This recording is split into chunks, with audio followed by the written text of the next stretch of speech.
Welcome to the dark side of psychology. One man in 1984 delved further into research of manipulation. He came out with this classic book, Influence, The Psychology of Persuasion. Today we'll talk about the 6 principles of persuasion.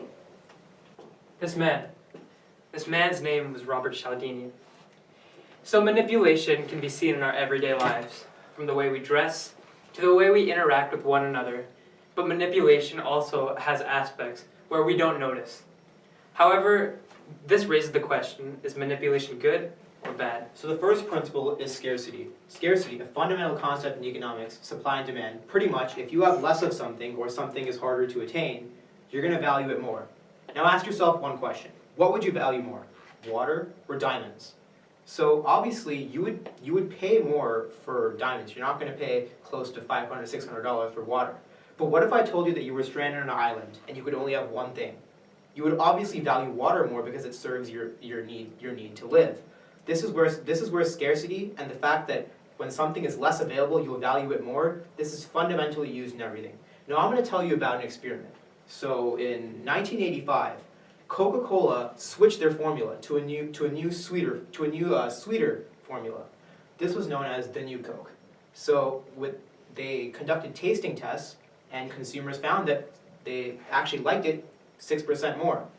So then Coke changed their entire formula. But what this actually led to immense backlash amongst it. They wanted the old Coke. But why did they want the old Coke and not before? Because they couldn't have it anymore. So then they switched it back and boom, Coca-Cola experienced a boost in sales of 55%.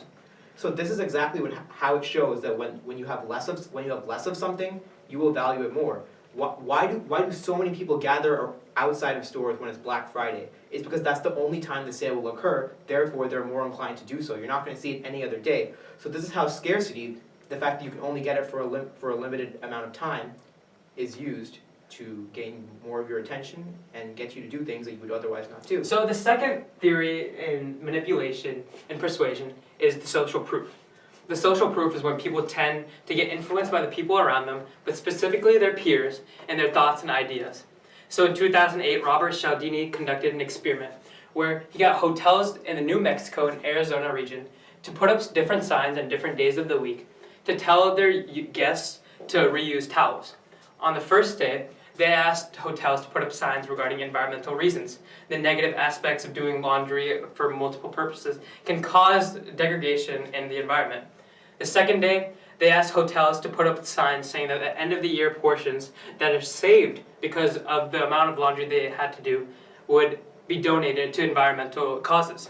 The third day, hotels already said that they were donating money and they wanted people to join their cause. But most importantly, on the fourth day, they said that the majority of the guests in the area already reused their towels.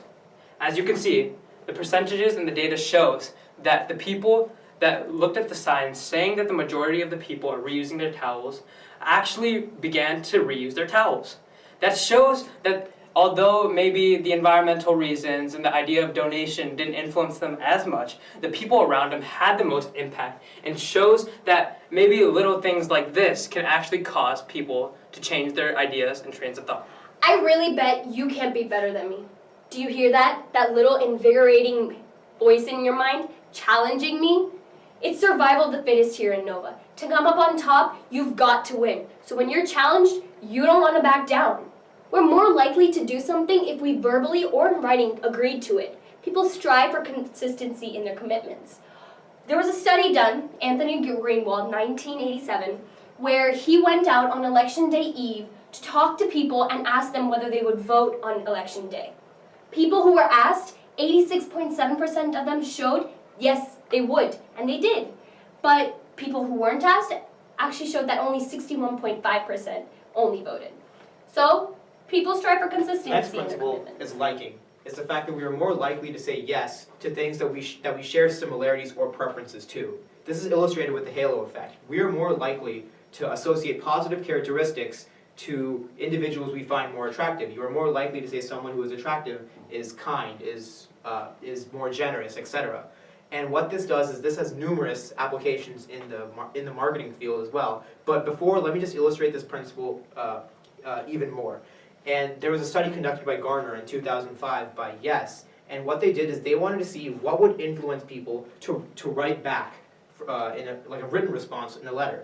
So what they did was they wrote letters to people, but they did it in two groups. One group had people who had very similar names, and the other group had very dissimilar names. So if a guy's name was Robert James, they would send a letter from some guy named Bob Ames. And what they found that people with similar names, they were more likely to get a response back 56% of the time versus 30% of the time.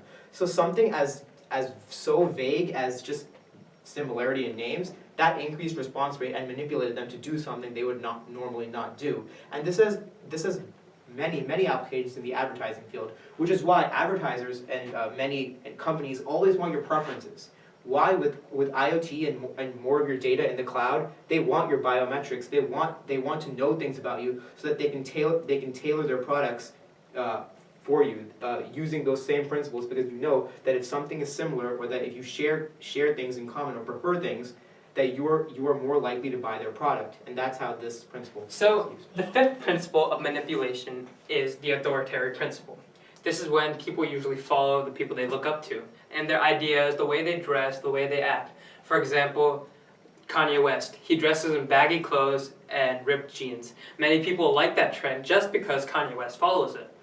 So an example of the authoritarian principle was in 1974 when Stanley Milgram conducted an experiment where two groups, a group that was proctored to shock a theoretical group which isn't actually present in a room. However, the people that were proctoring the electric shocks didn't know that the people were theoretical. So what happened was Stanley Milgram hired researchers to wear lab coats and hold clipboards around the experimental group. They told the experimental group to shock people every time they got an answer. The people that were being shocked got an answer wrong. So what happened was every time someone got something wrong, they increased the voltage they were shocking them by. Over time, as the voltage became more deadly, the people that were conducting the shocks felt as if they were doing something wrong, but didn't say anything because the researchers had more power and authority over them. This is an obvious idea of the authoritarian principle, which can be seen. And we see it every day, like I said, with Kanye West, but also the way we see it, how our parents treat us, how our teachers influence us, and overall, the people that we look up to. And lastly, the sixth principle of persuasion. This is the influence that Costco has on you. Reciprocation. It recognizes that people feel indebted to those who do something for them. As Cialdini says, the implication is you have to go first. To get something, you give something. This principle explains why free samples can be so effective. People who receive an unexpected gift are more likely to listen to its features or donate to it or actually even buy it. So this were the 6 principles of dark psychology. So the manipulation aspect of psychology has both positive and negative aspects of it. However, not all of it is dark. There is light in psychology. So the way we're motivated from intrinsic to extrinsic, it changes because of the way we see others and how we're manipulated indirectly. From the way our parents teach us, to the way our teachers teach us, to the way everyone around us influences us. The 6 principles are present in our everyday lives. So just be aware, you're being manipulated anywhere and everywhere.